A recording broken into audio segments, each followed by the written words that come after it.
I'm Amy Baxter, editor of Retail Leader, and welcome to Trend Talk. Every week on Trend Talk, we chat with an industry expert about ongoing retail trends and news. My guest this week is Kai Selterman, Chief Strategy Officer at Misfits Market. And we're talking about Misfits Market's recent expansion and grocery trends. So welcome, Kai. Thanks so much for joining me. Thank you. Thanks for having me. So let's jump into the latest news, which is the company expanded to reach all the lower 48 states now. So just fill me in a little bit, and what does this milestone mean for the company? Yeah, it's really exciting. We're all really excited about it. It's a huge milestone. I remember just a few years ago, we were in a handful of states on the East Coast, and that felt like a lot. Then all of a sudden, we were expanding down to the Southeast and into the West Coast, and now finally the 4 states up in the kind of the Upper West region. So yeah, it's a major milestone. As I mentioned, one of our core pillars is accessibility. The idea that we can bring quality foods to all people, and all people could have access to the foods, not just people who maybe live next to a grocery store selling organics or something like that. So being able to service the entire lower 48 has always been very important to us. And it's been a long road to get there. We've had to open up new facilities. We've had to kind of staff up. Those things take time. They're difficult. So we've been working on that for several years. So it's nice to finally say we are in the entire lower 48. Give me a little bit more backstory on the company, too, because I think some of it's right there in the name, Misfits. So tell me kind of how the company got started. And there's a specific gap that Misfits Market really aims to fill. So tell me about that gap, too, and how, this became now nationwide. Yeah, no, it's a good story. Our founder and CEO Abi kind of identified just a few years ago, about 3 years ago, that there was this misfit produce going to waste, and that could mean a lot of things. It can mean it's maybe a little blemished, it's a little big, it's a little small, but for some reason it didn't meet the aesthetic principles that a retail store would want. So a retail store wouldn't touch it, and primarily that's because when a customer's in a store and they're comparing 2 apples, they'll see the perfectly waxed, perfectly shaped apple, then they'll see the one with a little blemish on it, and they just won't pick the blemished one. But the blemished one is perfectly fine. It's sometimes even sweeter and better than the non-blemished one. So a lot of this food was going to waste, frankly, and that seemed like a shame. And we figured out that we could get those products and buy them at a discount and pass that discount along to customers. So that's kind of the impetus for the company and the idea that spawned the company. I think quickly after that, we realized that it could be so much more broad than that. There's a lot of inefficiencies in different categories, not just produce, but lots of food categories. There's lots of quirks in the food supply chain that we could kind of figure out ways to derive value and derive good prices for the customer ultimately. And I think we realized that there was kind of a huge gap in the market, not just for this type of misfit produce, but for just a online grocery store that served quality food at a value. At the time and still today, a lot of the online players are very expensive. The products are expensive. There's a premium you have to pay, or there's exorbitant delivery fees. So that's kind of the market online. There's not really an affordable player. And the affordable players who are offline in stores, oftentimes it's pretty low quality stuff. You're not really getting organics. You're not getting real quality, healthy foods. You're getting kind of the bottom of the barrel foods, for lack of a better term.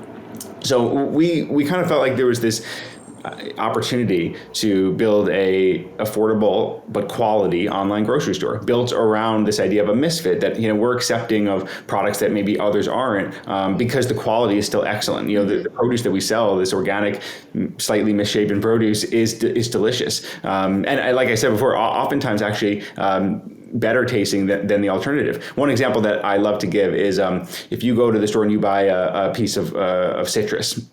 Sometimes you'll see those little mites, little black dots on them. Customers don't like it. They shy away from those. But actually, the mites are attracted to the sweetest citrus. So if you see a piece of citrus with a lot of mites on them, it actually probably means that it's a sweeter piece of fruit. So you should get the one with the mites on it. So just little things like that I think are quite fascinating. And that kind of led us to the path that we're on today. Yeah, that's interesting, because I'm curious if there's like some barrier with customers at first to be like, overcome maybe that, I need the perfect apple, or I like to pick my fruit myself at that grocery store. 100%. What have you found from your customers' responses? Yeah, there definitely is. I would say trial is probably the number one barrier, because customers are so used to going to a store and looking at every single piece of produce, inspecting it, smelling it, touching it, and they can't do that online. So we find that trial is just the best way. Can we convince them to try it? Say, trust us. Get a box. see the produce we're going to put in it, eat it. Once you do that, typically you'll see that it's the same or better than the produce you would pick out in a store. And then once you've tried it once and you like it, you'll try it again. It's actually one of the things I think the pandemic changed really was that trial where customers were, I think, a little hesitant to try. And then the pandemic hit and all of a sudden they kind of had to or felt like they had to. So they tried online, and not just Misfits Market, any kind of online food that they could get. And I think they realized that it's kind of the same. And personally, I was the same way. I used to love going to the store and picking out my produce. I'm a big produce eater. And I never thought that, I would buy produce online, but that quickly changed when I kind of got into this business and this industry. And now I buy, I think, probably 100% of my groceries online. And I don't miss really going to the store at all. It's the same produce and oftentimes better again. So it's just a customer mindset and it's about trial.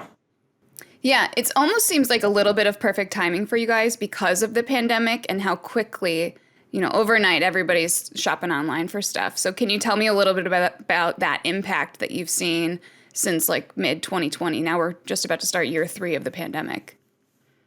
Yeah, it was a wild time for everybody, for sure. For us as well. We saw explosive growth in customers. We had to actually at one point turn customers away. Unfortunately, we couldn't take the volume that we were getting, which was crazy, for lack of a better term. I will say, again, I think the biggest customer shift in mindset was this idea of trial. Like, it just didn't matter at that point to customers if they were saying, "Oh, I'd really love to pick my avocados out." Like, it didn't matter. They just wanted it delivered. They wanted to know that they could get food. The lines for grocery stores were long. People were afraid, frankly, to go to stores. So in that way, it definitely, we saw the growth right away and are still seeing it. I would say the other thing that, just from a company perspective, it was a challenge to kind of staff up that quickly in that environment. Everyone's remote and we are going through our own personal challenges, with the pandemic. And we kind of had to staff up our infrastructure, not just with people, but also in our fulfillment center. And the amount of food that we're buying and our technology infrastructure, like, it was all kind of brand new. We had only been a company for maybe just over a year, just under a year at that point. I can't remember exactly. It was challenging for us, but ultimately a good thing. And we were able to provide a lot of customers with food in that time. And I have a lot of friends who have reached out, and even random people who've kind of posted on our fan groups and Facebook that they were just so happy to be able to get Misfits and be able to get food at that time when they didn't want to go to the grocery store, and a lot of other places had turned off their checkout as well. So I think it meant a lot to people that they just had a place that they could rely on weekly for food at that period of time. Yeah. So a bunch of pain points there that you mentioned, but I'm curious if supply chain, it's all over the headlines. There's supply chain congestion everywhere from, accelerated by the pandemic. So how have you guys dealt with that as you've been ramping up and having to catch up with the demand that happened so quickly?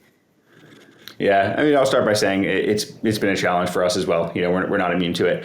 Certainly, supply chains have been stretched, and that'll probably continue to happen. I will say, the first thing we've done is we've kind of we've kind of set out to create our own supply chain, a more sustainable one. And so we work directly with farmers. We work directly with producers. We don't work with distributors. We kind of try to cut out that middleman and the piece that ultimately adds a ton of cost and price increases for the customer. So it was a little more easy for us to be nimble during that time period because, again, we're working so directly with our partners.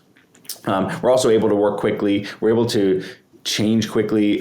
Some larger companies, their infrastructure is so vast and bureaucratic that it's harder for them to change up. But during the pandemic, we knew we needed to change up. We knew we needed to speed up our operations. We needed to do things a little differently, and we were able to kind of make those adjustments on the fly. So that helped us for sure. And then the last thing I'll say is, everyone in this industry is kind of struggling with the same supply chain issues, and ultimately leading to inflation and higher costs, higher prices for customers. So ultimately, we feel that we wanted to double down on our value proposition, which is you're still going to get the best deal on the most quality products at Misfits Market. So although prices are increasing everywhere, which is unfortunate, you can always know that we're doing our best to make sure that the customer gets a really good value and a really good deal on Misfits. Only more important while the deals are eroding pretty much everywhere else.